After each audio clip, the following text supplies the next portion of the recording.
going to start.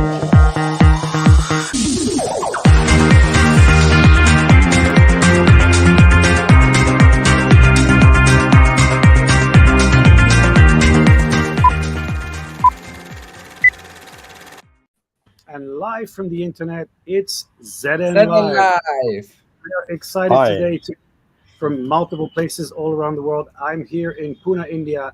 Jesus is in Sevilla in Spain, and Kai is in London in the UK. So we're very excited to have Kai, who is an influencer who talks about sustainability and has his own podcast, and we're going to touch on that in a little while. But for the moment, you are in London, and everybody is talking about the COP27 meeting that's taking place in Egypt soon. A week ago, the prime minister said he wouldn't go because he had more important things to do. There was an outcry. He changed his mind. How much do you think social media has an impact in those kind of conversations? Well, I think this type of conversation is in all media, and of course, social media plays a role. But I think people in UK and looking at from the Glasgow perspective, when you have people who are working in the field of sustainability and climate change, and trying to follow up from Glasgow into Egypt, and I think it's has been very messy in all politics in UK for certain sort of some time now, and people doesn't know really the direction after the latest turnaround with Sunak, and that's why we also saw some sort of reaction on if Sunak was going to Egypt or not, and then the discussion about TAS and also the king, if he will go to Egypt, and so I think it's uncertainty of what sort of roadmap do the new conservative government have, and I think it's social media playing an important role to show the insight of politics, and I think it's if you talk about co-op meetings, and you know we started with the Kyoto Protocol 1997, and then the roadmap for a COP meeting, and now we have 30,000 people in Egypt, and who are going to try to see if to follow up the Paris Agreement, and see what the different all the nations who have signed up for the Paris Agreement, have they fulfilled their role? Have they sent in their NDC sort of action plan for the 5 coming years? Have they been developed new ambitions? And it's a very, what I can say, not very ambitious plans coming from national government. I see more activities based on what city is doing. And that's why I have particularly been following what cities are doing. And you know, the cities are responsible for 70% of all the greenhouse gases. So that's an important factor. And I think the cities can push national government to be more ambitious. Right. Yeah, and you've been working in this space for over 30 years. You have over 80,000 followers on social media. So I guess you started just before the first COP meeting. How much do you think you're able to raise awareness on certain issues with your own channel, both I guess your Twitter account and your podcast? And how important is this in holding people accountable, bringing the stories back into consciousness? Because you know the news cycle moves so quickly that you need people to bring those topics back. Do you think it's effective, and who do you think you have the most impact on? Well, I think it's a very important part, and I must say, if I look at myself, I think my entrepreneurship have helped me to try to understand how social media can play a role to be a change maker. And it's not only social media, to understand how social media works, and you have to be very critical in your view, and you also see what can you gain with social media in your communication plans. And I have used that since I was an early adapter, and use Twitter as a part of to build trust with my followers. And I'm still doing that, and to go a little bit more deeper into stories, because storytelling is so important. I think my podcast, which was a result of COVID, and I think it has given me a opportunity to also to widen or broader my network and with people that I have been meeting under these 30 years. So I do programs with the leaders who have done or have delivered things in their lifetime. And I hope that also my listener in the Transformers podcast is taking this on board, because it's a lot of good stories there, what you can do as a person, whatever you are, in business or in the community, on the top level, on the bottom up level. So, but reflect on the role of social media. I think it could have a bigger role if you look at the COP meetings, and it's I think it's necessary to get people together in such an event, but I think they have to turn around it in a way that 30,000 people coming from a lot of places around the world, they should be responsible to create the COP meeting in their hometown, and then engage people locally and connect them to the COP process. I think you have to renew the COP meetings way of working, and I think social media could help because the technology is there, and but it's maybe it's a lack of leadership also there. Yeah, and I think what we're seeing with the online shift is a combination between a local and a global conversation, where people are able to bring people from very local places into a global conversation, which I think could be very interesting. We have Daniel saying happy Friday. We have Justin saying good afternoon, everybody. And we have someone from LinkedIn saying you have a lot of accounts. And we just go to that question. Do you feel that tagging a lot of accounts works for you in every post? And I want to ask you actually about Twitter, since a lot of people are talking about the Musk takeover, whether it's going to change anything. And I think someone has a dog, so which is Yes, another type of our home remote work, because we're all able to do things. I have a lot of traffic in the background. So, do you think tagging a lot of people works? And are you concerned about Musk's takeover? And you thinking, what am I going to do if what happens when things go wrong with Twitter? Yeah, well, of course, Elon Musk's takeover of Twitter create a lot of thinking, and what is the direction of development? I'm of course talking with people who have done changes in their mindset, and we have to wait and see a little bit of what's going to happen. But I also are.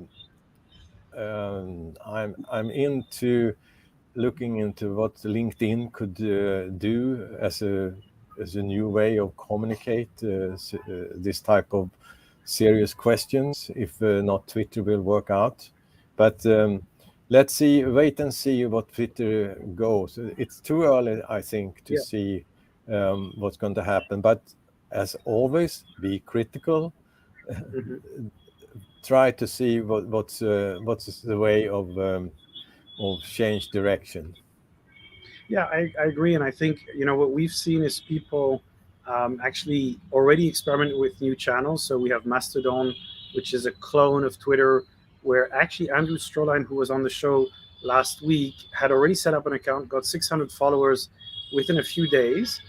So it's interesting. I think, as you said, we don't know yet what's going to happen. You've had your podcast, which I think is also shows the potential of the internet of just creating multiple channels. And of course, we also have virtual reality.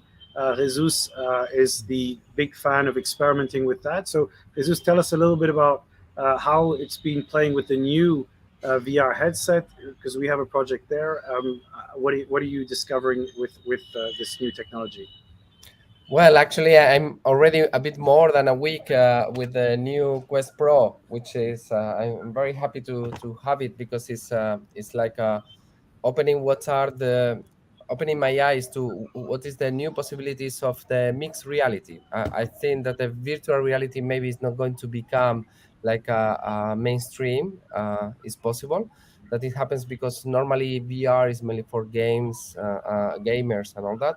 But it's true that the mixed reality, which is where I think all the devices are going to, has a big potential because as soon as this become a bit smaller, it's going to enrich our everyday life, the same as a phone is doing, but now on the glasses, something that already, for example, Google Glasses were at the time trying to bring.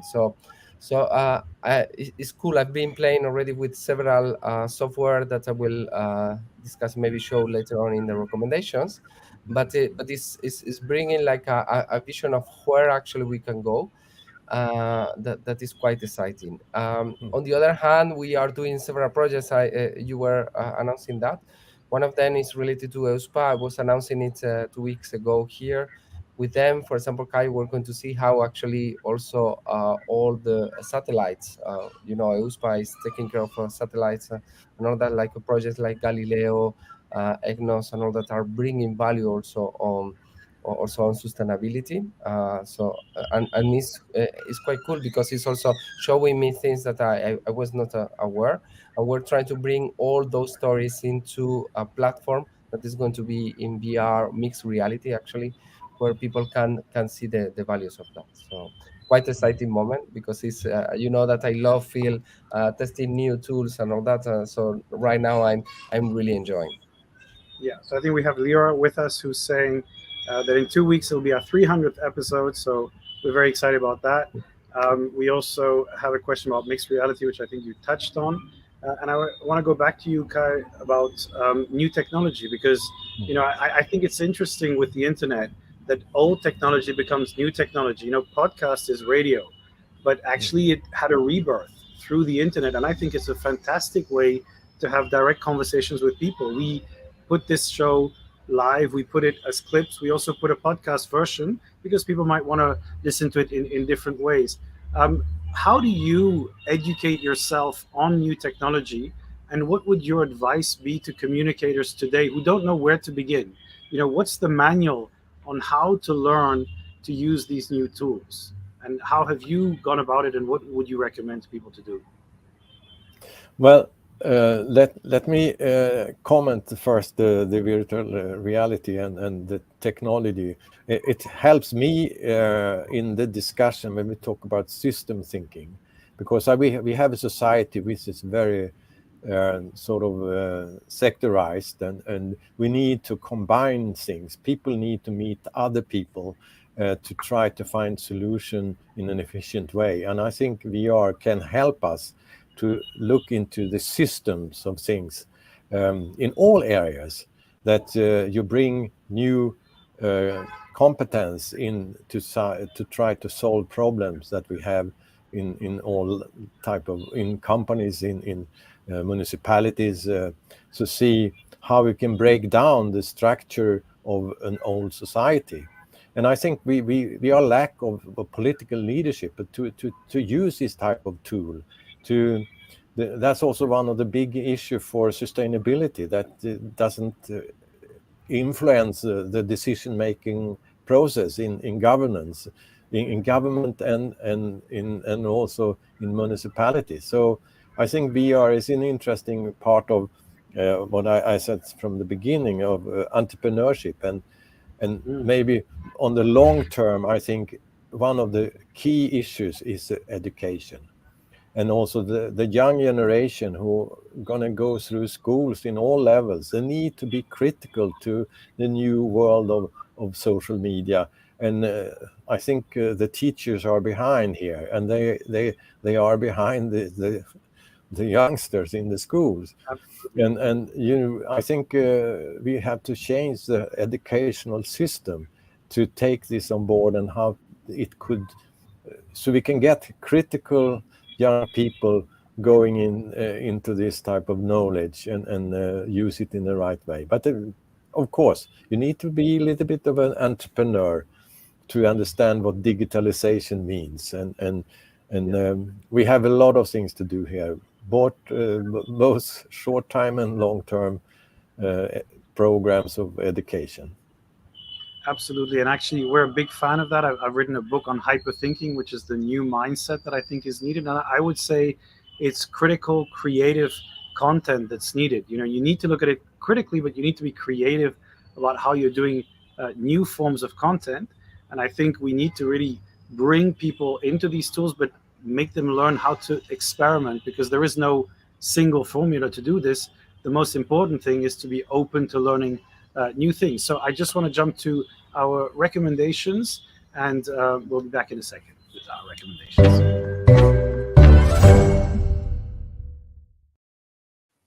So I'll start with you, Kai. What is your recommendation for a podcast, perhaps, that our viewers could listen to?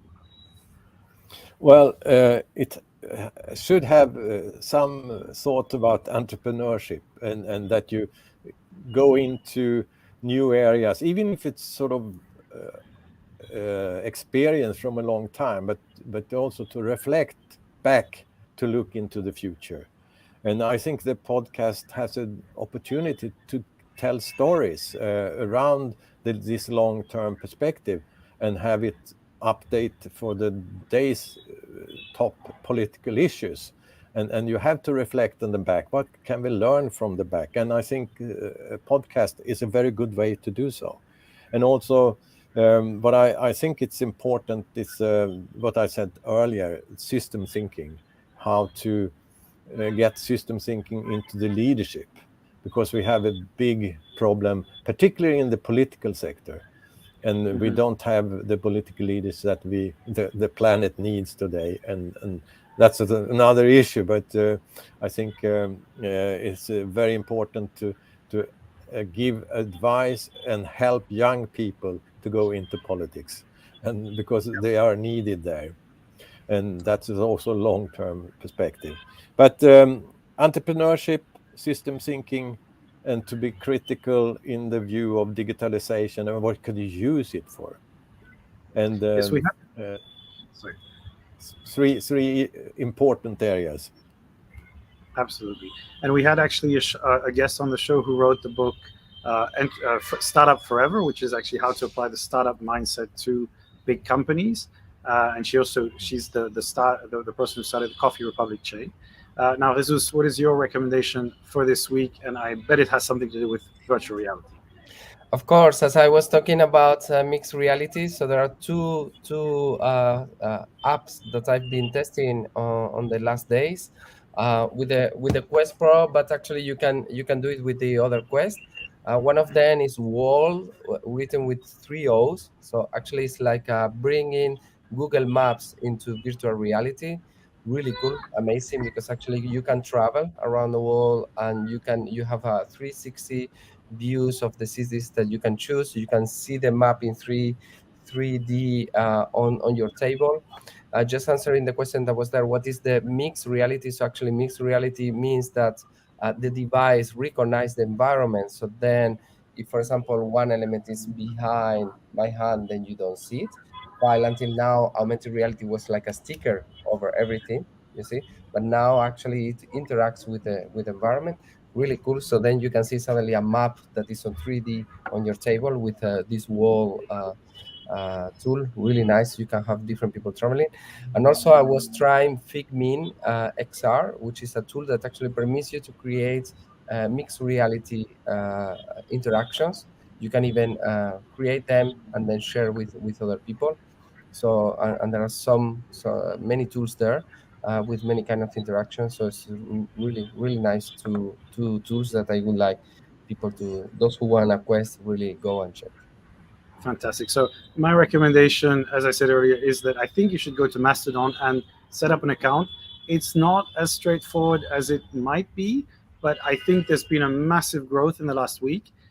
It could become something. It could also disappear. It depends entirely on the trajectory that Twitter takes.